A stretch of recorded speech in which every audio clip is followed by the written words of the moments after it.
firefighters, toujours sur le devant. Des histoires vraies de l'action partout. Météo secours, on te dit tout. Colossal sur les flots, les rouveilles, ils sont au boulot. Des femmes aux tempêtes, rien ne les arrête. Abonne-toi pour voir leur conquête. Like, commence. Salut à toutes et à tous, c'est le Doc News. Pour la news, on est parti sur la news Firefighting. Comme vous le voyez en bas de la description, nous avons un camion avec une EPA qui a été appelée avec une rotator comme vous voyez sur le début de la vidéo. Le but un camion de pompier dans le fossé, le CRGRT appelé. Et après on a une deuxième... un atterrissage d'urgence pour un hélicoptère Top-Air à Naughty Targ. Et oui, en ce moment en Pologne, ils ont fait fort. En moins de 24 heures, j'ai vu 2 news comme ça pop d'un coup. On va analyser un peu tout ça. N'hésite pas à liker, partager et abonne-toi.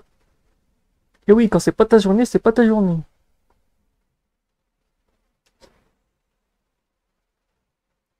Ce matin, les pompiers de Polska Passy ont reçu un appel d'incendie impliquant une voiture des pompiers ukrainiennes. L'accident s'est produit après 9 h du matin dans la ville de Issyko Neynadowski, dans le comté de Prinzin. Désolé, c'est un peu des noms.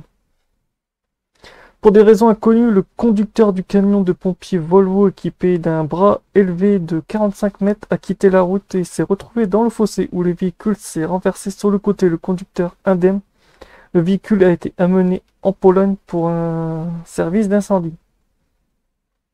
Le véhicule était extrait du fossé avec l'aide d'un véhicule lourd équipé d'un rotator de JR Zaraloswa et un Megacity de JR Krosno. Des équipes de JR Prenenzi et de JR Denbinko étaient également présents sur place.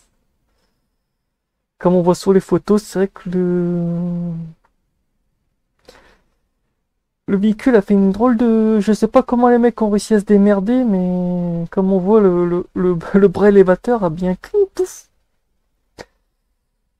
Je sais pas comment les mecs se sont démerdés, mais déjà pour coucher un bras comme ça sur une route comme ça, faut le faire.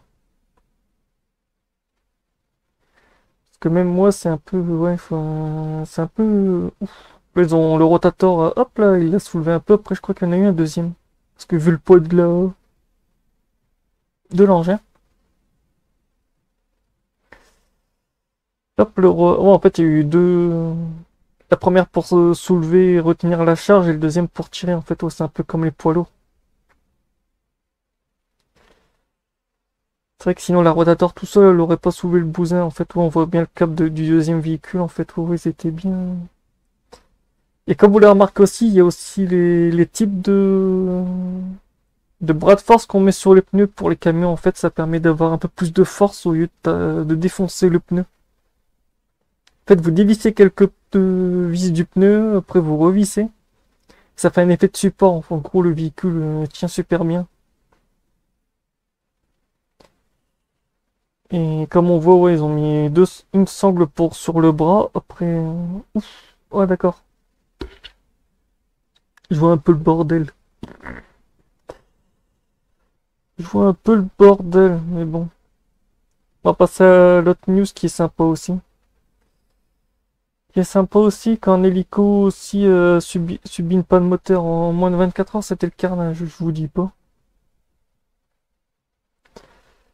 Je vous dis pas, je vous dis pas.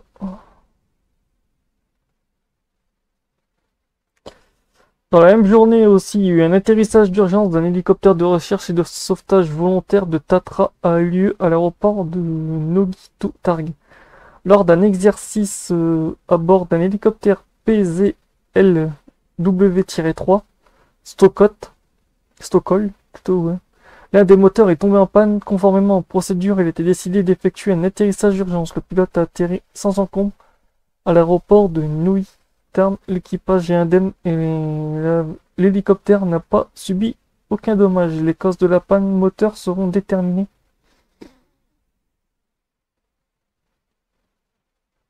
par une commission. Une équipe des pompiers est intervenue sur place. L'hélicoptère de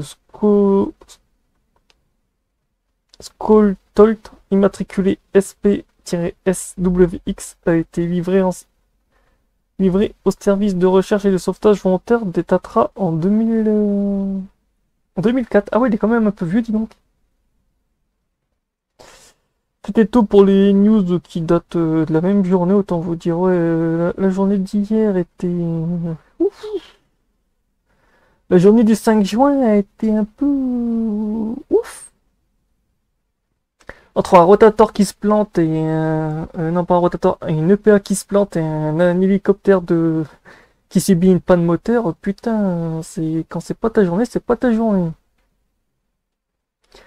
Donc voilà, on se retrouve sur de prochaines news, portez-vous bien, tchuss.